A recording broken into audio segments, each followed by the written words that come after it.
You have banana, that's my neighbors.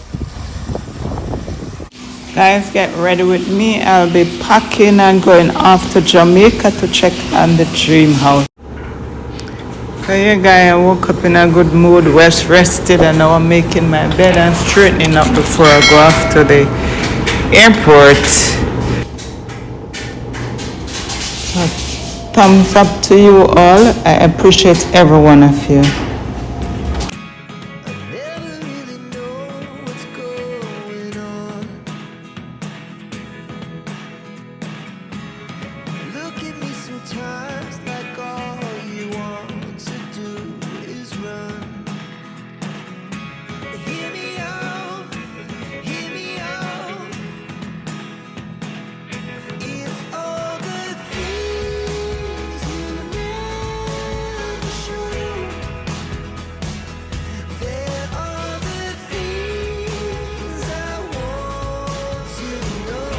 So I don't know if I'm the only one that is thinking about building in Jamaica. Know how expensive it is to build in Jamaica, living overseas.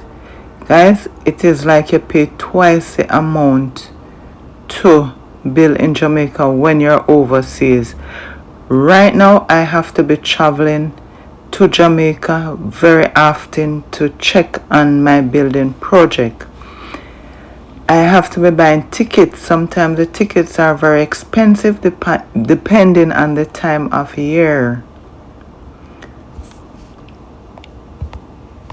Now it is snowing outside and I have to get on the road. I'm gonna call a Uber.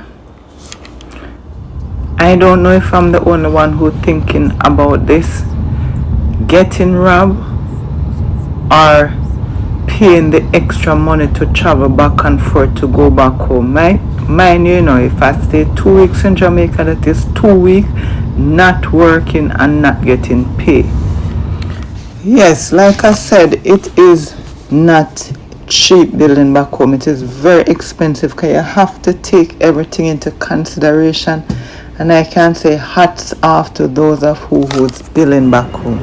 One thing, once I come here, you're gonna have to prepare to walk. It's a whole lot of walking to get to the ground. And one thing I have to say, builders, stop robbing the people. Try to just work for your honest bread, and when you work honest, you get more. My mind fills up into a creature, and it haunts me somewhere mud. If you know the country, you know we reach a yard. So I decided to cook some rice and peas, and as you know, as usual, gas done. So I'm in Jamaica and I'm cooking my rice and gas ran out on me. See, I have the gas cylinder under the stove. It's a little 25-pound gas cylinder. And like I said, of course, the gas run out. Sunday, the gas always done, Anna. So guys, I'm just coming from upstairs. I went to see what the workmen up there going on with. Tomorrow is the big day when the concrete truck is gonna come and the work is gonna.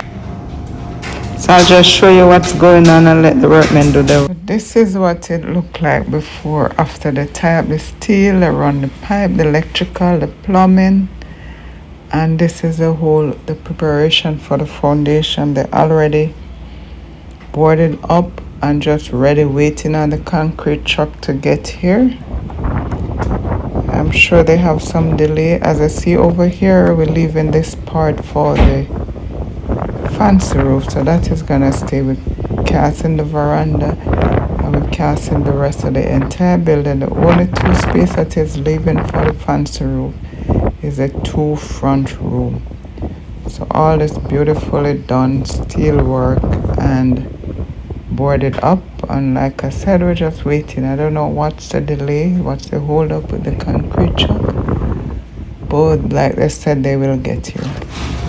So here we are at day 2 and the pouring begin. Concrete truck is here. They came in late, but nevertheless they will get the work done. This is one of the good things about the concrete truck, is that they come after 6 in the late afternoon, and I'm telling you, they will cover the entire roof before the night. This is a faster way to do it. It might cost a little bit more, not a lot more, because then you would have to be paying a whole lot of work, man, and the mixing and the carrying and all of that. So I find this way to be a better way for me in terms of to get everything covered at once. The only issue is that you have to come up with all the money at once to pay the concrete company. So I use the company Hard Rock Construction. Premixed company that I use, what you do is they come and measure the square footage and then they tell you the amount that you will have to pay for the square foot. This place is so flourished. You have jelly tree, you have banana. That's my neighbor stuff still. But I can't wait to start plant up, you know.